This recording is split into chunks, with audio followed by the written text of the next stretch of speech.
No, you don't understand, Kevin. Like, this is one of those rare times when I get invited to a YouTube channel to interview the host of the YouTube channel. So this is an absolute pleasure for me. It is for me too. No, I should take the pencil out. I might stab you with it.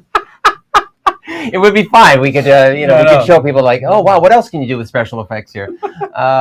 This is your YouTube channel, which I think for anyone coming here for the first time, they're like, oh, what's going on here? Who is this guy? What's he all about? I think some idea of who you are. I think for a first-time viewer of your channel and some of the really cool videos that you've added, like giving them like a little bit of insight into who you are and a little bit about your story. I, of course, know a lot about your story, but I think someone here, especially actors who are coming here, that have heard about you, maybe through industry contacts or through the web, land here and they're like, okay, what's going on? What is this channel all about? Yeah, I think maybe you actually may know too much about me. That may be mildly uncomfortable, quite frankly. Well, I mean, obviously, I'm not from Los Angeles, Paul. What? Yeah, what? I grew up, as I like to say, I say Deliverance. It wasn't that bad, but where I was in 1969, in 45 minutes outside of Nashville. And for anyone who lives there now, there was no I-440. It was fairly sparse. Let's just go with it was fairly sparse. And that's where I grew up and did a lot of the typical things kids would do. But it was a sort of a Huckleberry Finn, Tom Sawyer sort of. I mean, I literally have a picture of me, no shoes, cut off jeans, 8-pound catfish, bad hair. I mean, I have that photo. And I happened to grow up without a father, and so my mother worked a lot, and so my sister and I kind of just raised ourselves. And back then, unlike now, you could get in a lot of trouble. We did crazy stuff, but I eventually fell into athletics, like a lot do, and I wanted to be a professional ball player, which a lot of kids want to be. But unfortunately, that does require a certain type of support to do some of that. And so over the course of time, as I went through high school and went on to college, I went on to college and was a walk-on golfer. I was not good enough to be a scholarship golfer. As I like to say, I was good enough to know how good I wasn't.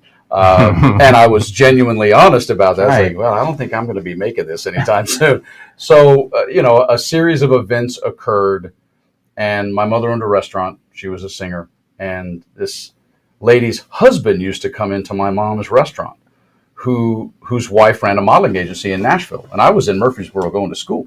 And my mother, for whatever reason, said, you should maybe, long story short, I wound up raising money, because I didn't have any, to go to this huge event, which now would be equivalent to what they call IMTA. Like that thing, like, right. Yes. And it's funny, I brought something which I'll get to. I don't want don't spill all your tricks right off the bat. No. But the analogy today would have been, it was an IMTA type thing at the Waldorf Astoria in Manhattan. Wow. And so I raised this money to go on this thing, and there were 3 categories, and one of them was runway. I'm 5'10", and the other one was fashion print. Let's just stop there. Yeah, we just the mug. That's just, here we go, La Facha, right? And the third one was a commercial competition. So I basically raised all this money to try and go on and do this thing for 1/3 of the competition. I had to do the other 2, and me on a runway was a little uncomfortable. But I won. Wow. It was 17 and over, and it was the most people in one category. I think there were something like, because there was like 4,000 people in the stupid thing overall. Right. But there were ladies there and girls there, and I think there were like 500 people, I think, in the adult male commercial category, and I won. 500 and you won. And I won. I remember they called my name. I almost lost my mind. There's the trophy right there. You're staring at it in the corner of my house, right there at the top. That's right on the top shelf right there. That was me, and that's the picture of me right there on the wall on the stage at the Waldorf Astoria. And so this begs so many questions because how did you get released? Like, you know what it was like back then. Like, parents would have to sign off and relate. Your mother, you went by your. Did mom drive you? no. Oh my God! No, my mom actually wound up getting there. It's a long story, which we don't have time for. Okay. But unfortunately, she wasn't even in the room. She couldn't, because of the way she went about getting there. Again, long story. She wasn't even in the ballroom when I won. That's a whole other Oprah, as I like to say. But that competition, that moment, that thing is what led me to put down golf. And then I went later in the summer, towards the end of the summer, I went to another event in Alabama, that's just funny on its face. It's funny because I didn't do as well. I thought the same type of style thing would work there, and it didn't. It was a different market, which began sort of my journey of like, oh, this is different. Yeah. Like, I just won in New York, and there's a lot less competition here, and I finished like second or third or something. It's Bama, buddy. Yeah, it's Bama. I was a little pissed off. But nonetheless, it did lead to me meeting my first agent that I ever had, who was the owner of the best agency in Atlanta at the time. Wow. Kathy Hardigree, who's now since passed, and Atlanta Malls and Talent. And so to your point, I mean, I was in the middle of Times Square at a time when New York was not real safe to be at I don't know, 3 or 4 o'clock. I should not have been there. But I'm this, idiot redneck kid from the world, and I thought everything was fine. I'm tough. I'll be fine. Probably a bad idea. But nonetheless, I made it back from New York. I went to the other thing, and I sat down, no joke. And I made a 2-year game plan, and I called her up, Kathy in Atlanta, and she said, if you move here, I will represent you. Wow. And she had, what's his name from Dukes of Hazzard? I don't know why I'm blanking on John's last name. Yeah, blonde. I have Tom Wopat in my head, right? But John Schneider, sorry. John Schneider. And on top of that, I eventually wound up, when I moved here, meeting Tom Wopat's ex-wife. That's a whole other subject. My goodness. No, that's no joke. Well, there's only 5 people in the world. Yeah, I know. And the other part is, I really just wanted to meet Daisy Duke, but I never met her. But that's how it started. And then so I went to Atlanta, and I was there for 2 years, and I had all these goals written out. Just the nature of being sort of a do-it-yourself kind of. I was early DIY. Yeah. As a golfer, like, I would have to go hit range balls by the tennis court slice at the country club I could never be a member of. Like, that's how I trained for golf. And so I had a whole thing written out, and I packed up my car, and I drove to Los Angeles at the beginning of 1987. I drove to Atlanta, was there for 2 years. I got everything I wanted. I got a car, I saved $6,000. I got my SAG card and my after membership on a commercial. And then I wound up doing Made in Heaven with Timothy Hutton and Kelly McGillis, and other various and sundry things. And basically right on my 2-year anniversary, which was my game plan, I left and I came out here. The fact that you organically came up with a 2-year plan, I mean, which is something in another chapter of your life you would preach, 1 year, 2 years, we're going to be in 5 years, and we all talk about it. But the fact that you organically, at the age, I'm guessing, let's see, 21. 21, okay, all right. Yeah. I had you still in your teen years. No, that's remarkable. That's remarkable. Yeah, so so it all kind of. I came to Hollywood late. I was almost 24 when I got here. It's a young man's game, but you made it in 24. Oh my God, that's extraordinary. Because I'm trying to think, like, even like the 80s, maybe the sort of rise of self-improvement. It was, Tony Robbins was making his mark, and who else was out there? Brian Tracy, Zig Ziglar. We're all listening to the tapes, trying to get motivated. And the fact that you were probably, No, the odd part about it, Paul, is that even long before I started the Actors Network, I didn't. It's not a personal thing. It's not how I grew up. Man. Right. I barely got.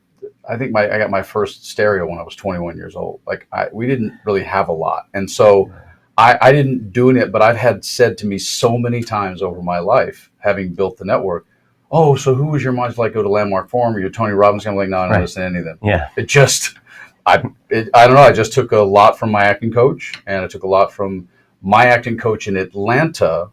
Was a student of the guy that I studied with out here, David LeGrand, who's now passed. Yeah, but Lynn Whitfield, Christopher Walken, Oh, yeah. Tobey Maguire. So one of his proteges from way back in New York, Sandra Dorsey, is the woman that I first studied with in Atlanta, and she was tough as nails. Just Love it. tough as nails. And it was fine because I was an athlete. It was totally cool. No problem. Oh, I just love that alone. The fact that like I'm gonna make your time here at the studio just well, I'm sure she made it very, very difficult, which I love because it's not like maybe she wasn't too encouraging. Like, oh, I don't want to lose this student, this client. Like, no, she had the whole opposite tack to that. And you know him, nor was he. Yeah, David could care less. Yeah, like, oh, you don't want to stay? That's okay. Cool, there's the door. Exactly. Wow, it opens out. I didn't know that. It opens right out. Wow, the hinge works and everything. You don't have to come back at all. Yeah. So, I mean, that's kind of the germination of my early time here. But when I first got here, I had started to do it right in Atlanta because I'd always have this thing in my head about being a stand-up comic because I'm a smart ass. I mean, it's how I got through. Yeah, I mean, I was a class clown. Yeah. And of course, back then in the South in public school, you got paddled. Yeah. And I got paddled a lot. And I pretty much deserved it every time. Yeah. So myself and another guy, Nicky Hooks, were the two people in our school that were just, if something went wrong, they just blamed us first. Oh, even if we weren't in school that day, they blamed us. It's like, it must have been them somehow. And so, I mean, I got out here, and so I started doing stand-up and improv right off the bat, which was so fun to see you recently going back to UCSB. Very funny, man, you are. And I wound up spending almost the first 2 years of my time in Los Angeles almost solely focused on stand-up and improv, which is even more odd in the fact that most of my career has now been hour drama. Right. Which one of the reasons why we all love Robin Williams, but it's one of the reasons why I loved his dramatic work as much as I loved his stand-up. But I recognized, or at least I chose, I should say, back then, PJ, we didn't have digital technology. I had to, if you were going to be a stand-up and be good at it, you had to go on the road for 270 days out of the year. It's just that simple. There was no other way around it. And I was doing, showcase nights at Comedy Store. Damon Wayans was in my acting class. Gary Shanley was in the back. Sam Kinison walking around in sweatpants, which was uncomfortable. I almost got into a physical altercation with Dice Clay way back in '87. I know that's shocking, but I was kind of a chippy Southern boy. But I just decided after almost 2 years, when I finally got a phone call from one of my tapes of somebody wanting to hire me as a comic. I wasn't really funny, but I had achieved at least being moderately funny enough that somebody would hire you as what was an MC and an opener, right? Yep. And I remember him saying the amount of money on the phone, and I just went, and it was in Mississippi. It's like, really? I just left there. I gotta come. No. And in a moment's notice, and I've always kind of been like this. I have a certain discipline that way. I called him back and I said, I appreciate it very much, but I'm going to pass. And I took all my stand-up stuff, my recorders, my tapes, everything, put them in a box, never opened them since. However, would never trade that experience. 100%. So great. 100%. So great. You at least got in the van, went with the guys, and at least prospected for work. I saw the van. I thought, I don't think this is for me. I said, no, that's not something I need to do. It's hard. It's really hard. It's hard. No. But what it did for me at the time, and what I think it would do for a lot of people if they decided to then get into scripted acting, is it makes the audition room seem like light work. Yep. And that's what it helped me do. Right. And the improv, I just had a blast. Actually, improv is sort of how I sort of got all my accents down. And so because I still sounded a little bit like I was from the South, and I had to get rid of it. Right. And playing around in improv and realizing I had a sort of a proclivity for doing accents and dialects, which ironically I've been hired to do now, so that's nice. It helped me get rid of my Southern dialect. Yep. Except when I drink. And then, it comes out. So there. No, mine is Chicago, but it's been lacquered with true California, little vibe. Like, okay. Yeah, you don't say Kyron soda, so you're fine. No, I don't. Don't go to the back anymore to get the packaged goods and let people know. I'm like, oh God. But you can. But you can. No, that is. I mean, I love stories like that. Knowing you, it's a deeply personal story for me because you and I would have been friends back in grade school. I kind of befriended the guys who I knew were we call it single parent family, or maybe a no parent family, Right. or emotionally absent parent, or whatever it was. I'm like, I was the guy who was building little nests for you, and you and I would have hung out, and I probably wouldn't have gotten as much trouble, or gotten you in as much trouble as Nikki Hooks, but yeah, well, I probably would have gotten you in trouble. Exactly. It probably would have been the wrong thing. My mother would have been like, this is not good. Yeah, that's very true. And so then I finally I got an agent, and I started. I didn't really go out that much commercially in the first several years of my career, which is unfortunate because that was a time that was sort of it was the ending part. The golden era of commercials really was the 80s for money. And I kind of missed it because by the time I'd done 2 years of that, it was 89. Yep. And so I kind of missed a lot of it. I've done them, but not nearly as much as a lot of my contemporaries who work in commercials. But I started auditioning for film and television, and for whatever reason, it seemed to be, and again, there is an intensity about me. I have been called intense from time to time. And it obviously was something that I was aware of, but I wasn't deeply aware of it. Right. But it was really clear when I walked into a room. Right. For whatever reason, it was really clear. I only did a couple of sitcoms, and I'm terribly funny, but in my mind. But something clicked with episodic, and man, once I booked General Hospital and once I booked Matlock, almost back to back in early 1990. Mm-hmm. It just took off from there. No, and it's interesting because on the YouTube channel there are those roles that are so signature Kevin E. West. I went, oh yeah, that's him playing the the abusive boyfriend, and I'm like, is he? Yeah, that guy over there. That guy, yeah, the armless guy. The armless guy. I go, oh God, no! It's just like no, that's it's so easy that you can do that. You mentioned earlier the Actors Network, and yes, I would love to touch on that. And I guess because that's how I connected with you back in 1996. Well, you walked in late 95. Right. You didn't make the decision right off the bat. Since the decision's part of my program, you didn't make that particular decision right off the bat. You kind of dissed me a little bit. Yes. But it took you about, 4 months? Something was about 4 months, 4 or 5 months you came back. Yes. And you actually joined. No, it was funny because I actually brought, this was the prop I brought, that this have proper travel. Well, exactly. But because this, I don't even know if it's licensed, copyrighted, if I dare show it in front of camera. But this was a seminar that circulated in San Francisco in '91. It was from the Screen Actors Guild. There was no after then. It was Screen Actors Guild. Well, yeah, they weren't merged. Exactly. Yeah. So the topic was no illusions. Really? Yeah, and so you had a talent agent, manager, and a couple of the organizers, plus some local talent that just let you know what the realities of the industry were. I'm like, wow, okay, great. But in the back of my mind, I said, well, all of you have made it. Somehow you've made it. Your story of making it into the beginnings of the industry, through stand-up and then eventually through episodic television, I'm like, I get it. And it was interesting because that was always in the back of my mind. That's from 1991. And then when I got to you in 95, I was like, finally, I get what this guy's doing. He's trying to take this world, this actor world that is confusing to many of us, get us all together and then work together to help one another out. I was like, this is absolutely brilliant. Yeah. I was Tom Cruise before it was Tom Cruise. Yeah. Help us, help you, help all of us. Yeah. And when he said, Jerry Maguire, help me, help him. Like, wait a minute, I've been doing that since 19, never mind.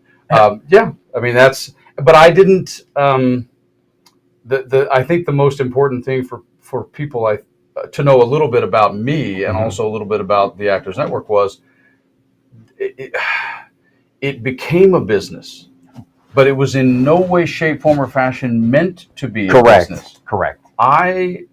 Listen, we all evolve from whatever age we are. We begin, if you take the time to learn things about yourself, and considering my background and how I was, there was a lot of things I wanted to learn about myself. It's like, why do I want to punch the wall all the time? This would be something I should learn about.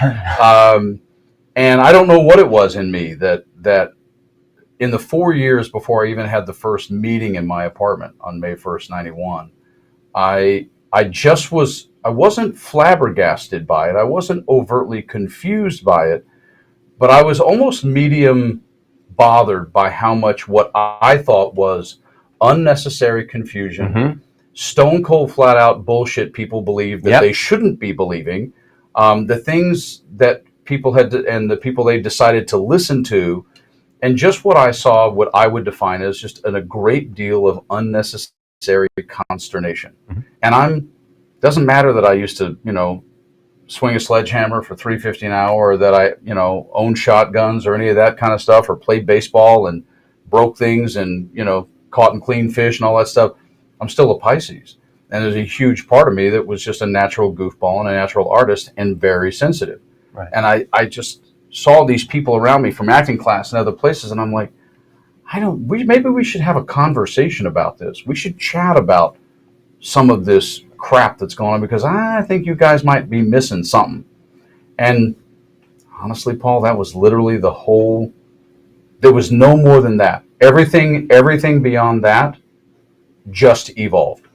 Because when I crammed 42 people into my apartment living room, and I had people there who I considered friends at that time. It was another one of my lessons. Yeah, exactly. Because this is a history I just love, and I love you making the phone calls, which I hope you get to. I can still picture me standing in that apartment, seeing the people and all the people that were in the apartment. And I said, "Hey, bring a friend." Just the old, Why not? Again, someone else said something about multi-level marketing later. I go, "No, I just call it bring a friend." I'm from the South. He's like, "Yeah, y'all just bring a friend. It's a barbecue. Let's go. Just bring a friend." And I remember looking out, thinking to myself, "Oh, well, for sure, she, he, blah," but none of them. Crickets. The first meeting I had one person that I knew, and it was my girlfriend at the time. That's it. The other 5 people who came to the first meeting, I had never met before they walked in that night. And so that was kind of funny to me. And it was another one of those little moments where I went, ding, we get a lot of dings. Do we pay attention to them? Yep. And I was like, oh, so maybe it's not always going to be the people that you think are going to pay attention to. And again, full circle story. After 6 months, I tried really hard. We met every 2 weeks. We had good conversations, but I couldn't. I put some flyers out and things, some old flyers. I even got after I put one up way back then. It was goofy, and I, was trying to meet. Eventually, we met at my theater company, and I rented out. They didn't even want me there, but we got towards the end of '91, and I was really pondering not doing it anymore. Which maybe for me would have been a good idea. I'm not sure. No, keep going. Because later that year, I read for Reservoir Dogs twice for Tarantino, didn't get it. I read for L.A. Law. And one of the gals at that point, who was a member, is a gal named Nancy Ann Horvath. And if she ever sees this, she's going to pass out, because I long since lost track with her. And I was calling everyone because the last meeting I'd had scheduled for the year, it wasn't really at the holidays, but it was between Thanksgiving and Christmas. Right. And I don't know, we had like 9 people or something like that, and 7 of them couldn't make it. And so I just said, all right, we'll just cancel it and we'll pick up in the new year. There must have been something in my voice. I swear to PJ, I swear to God, I have no clue, but I busted her chops about it 2 years ago. So she said, I just was saying, and we'll pick it up next year. I'll send the schedule out. And she goes, Kevin, you're not thinking of stopping, are you? And I don't know where it came from. Yeah. I kind of want to wring her neck to this day, because 3 more years went on. And of course I went, no, not at all. Because I was. And amazingly, over the course of time, as the organization grew and won awards and changed people's lives and people's careers, etc., I lost touch with Nancy Ann. And out of this whole worldwide city, all the way down to Orange County and San Diego, 2.5 years ago, I get a Facebook message. And it turns out that one of my random friends down in Orange County was connected to her. And she saw some post I put on his page and sent me a message. She said, is this the Kevin E. from the Actors Network? And I'm now connected to her. And I called her up and I said, I blame you still that the organization continued, because I actually was thinking about stopping it. And I felt so guilty, again, one of my problems, that somebody was afraid I was going to stop something, that I decided to continue on. And then by the end of '92, it was a thing. Yes. It became a thing. Yep. And '95, we had a 2 full-page spread that Karen Kandazian did on us in Backstage West. Mm-hmm. And about 5,000 people over 23.5 years. And at one time, I think the most active member is 688 people. And again, the key is we were not a workshop place. You know, casting workshops Right. where you would pay to go do a scene became a real thing starting in '87. That's not what the Actors Network was. You made it so safe. No, there was none of that. We had guest speakers. Yeah. They would speak on the business, but they weren't paid to be there. They came for free for 2+ decades. And some of them became casting directors. Dorian Frankel became a casting director. Amanda Sherman became a casting director. Many people became managers and agents, and many people went on to work a ton, just like you did for several years. Yeah. I don't know how many national commercials you did, but it was a lot. And it, for a guy who didn't really have a family, I have a sister, but I think somewhere along the way, for me, in this city, it became my family-ish.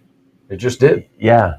It was always comforting to go, and you were always there. There's like Kevin's working. I mean, and if I think of technology back then, and I see you feverishly working on a Macintosh or something, and I was like, oh my God. Well, Sarah Strawberry. It was the new iMac. And that's totally. Oh my God, Sarah Strawberry. G3 Tower or something. Whatever. Oh God, and I'm like, oh no. And I go, of course he's here. He's his own tech guy. Oh God, he's doing his own billings. Oh God, of course he's did everything. But yeah, I get it. It took me a little while to find my way into running a business, so I appreciate it. Like you said, wait till you have to what? Oh, that's what he was talking about. No. Business for Dummies doesn't get it done. No, it does not. It does not. Because I wasn't planning on it. No. But I was working through all that, and the really cool part was psychologically, which is a huge part of the program. That when I would get an audition, it was like a vacation. Mm-hmm. Like that's how I viewed it. When I booked a job, I was like, I get to go work. I mean, I'm killing myself 80 hours a week over here at this organization, but I get to go work now. And that's kind of how it got. And then just obviously the culture, the 21st century in digital technology, it took a little while. It had a quick impact early, and then it took 3 or 4 years. But by 2005, 2006, I wasn't going to charge people a lot of money. I wasn't trying to make a lot of money. And the truth be told, the culture of Hollywood changed about doing things physically, which ironically now, wouldn't we kill for? Right, exactly. But there was this weird chasm where I could have closed the physical doors in 2007, right before the housing bubble. I could have even done that based on where the mindset was. I decided to try moving us over to West Hollywood right after the bubble in 2009 to see if that would help. But for the most part, for me, at that point where technology had gone, we were not going to be able to take in enough money to really honestly and genuinely keep up with the Joneses in terms of what had become the standard par for internet website stuff. And I was also have reached a place in my life. I was tired. I was tired of the grind of owning a business that was only going to barely hang on financially, even though people got so much out of it, and they were none too happy when I announced that it was going to close on June 30th, 2013. But it it had its life and it's had its time, and I have deeply wonderful friends like you from it, and 2 ex-girlfriends who broke my heart from it, and yeah, I know, it's great, and a lot of wonderful industry people I probably would never have known without it. So a lot of pros with all the difficulties of it, and I still think that even though it's gone, out of sight, out of mind, ironically, we're sitting here at a time in 2021 when there are SAG-AFTRA elections going on, and the irony of that is, if you look at the election pamphlets of people running in the last 3 or 4 cycles every 2 years, you would find a whole bunch of members of the Actors Network who are just those type of performers who do that kind of work. And so, Elaine Lowe is writing for Dynasty as we speak, and Lisa K. Wyatt always works, and aside from the celebrities that came out of it, but it is something that I will forever be proud of, for sure. 100%, because I think when you said that shift from the 20th to 21st century, that's when I perked up, because it's easy in reflection to go, okay, this guy's probably burned out, because you were like the one-man band there for a while, and it was just crazy. And the fact that you took some time off, and it was great for us to reconnect, about 4 years ago? Let's see, when I got married to my wife, beautiful wife, about 5 years ago. To at least open your mind to the possibility that maybe the totality of what you achieved could maybe be distilled into something that might be available for somebody who might want to know what it was. Okay, Paul, you wore me down. Okay, exactly. You wore me down. I mean, now we got what? We have 2 Zoom power groups now, which they love, people love. And yes, I mean, we have the Actor OS program, which is in process and will be out fairly soon. And I am because of you. I blame you. I know. I take full. I blame you to the nth degree. It's okay. I don't. That you can wag your finger at me all day because I'm just glad that you were open to it and are now putting it all together. That just means a lot to me, and I think it's just important. As I've told you, and you've acknowledged, it's like. I mean, I kidded you the other day about it. I said, I don't know if there's going to be a star on the Walk of Fame for you, but your contribution to a segment of Hollywood, of New York, of the world, and the actors occupying that space is more than just negligible. I appreciate it. It is nice. I mean, something that I got recently from a former member I just adored, moved to Florida. And it took her, I don't know, 10 or 15 years to sort of, which is not uncommon, to sort of find her legs about this business, which of course I always reference as areas of industries. There are a lot of specific careers within the idea of being an actor that you can make a living at. And she has become a fairly successful, well-known, audiobook voiceover person. And she said to me recently, before she left town, she just recently moved, she said, I could not begin to handle what you were laying down way back when I was a member, but I knew it was right, and I knew it was special, and I knew it was good, and I never forgot any of it. And she said, Kevin, every single bit of that I have used to build this part of my life and career. And she said, thank you. On that note, I say thank you to you because, dude, I mean, my pleasure. Changed my life, and you've changed others' lives. So it's my pleasure. Something that I know, should be very, very proud of. I am in my own quiet way. Cool. So someday it may find its way back in a different iteration. There will be lots of worker bees behind you. We'll all have, Yeah, well, hopefully the Munchkins and everything. Exactly. There'll be a yellow brick road, and there'll be a thing, and it'll be a whole show. Yes.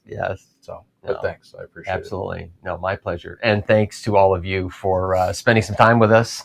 I encourage you to come back. We'll be uploading new videos. There'll be new things for you, and drop us a line. Like us, subscribe, make some suggestions. We're more than happy to help you out.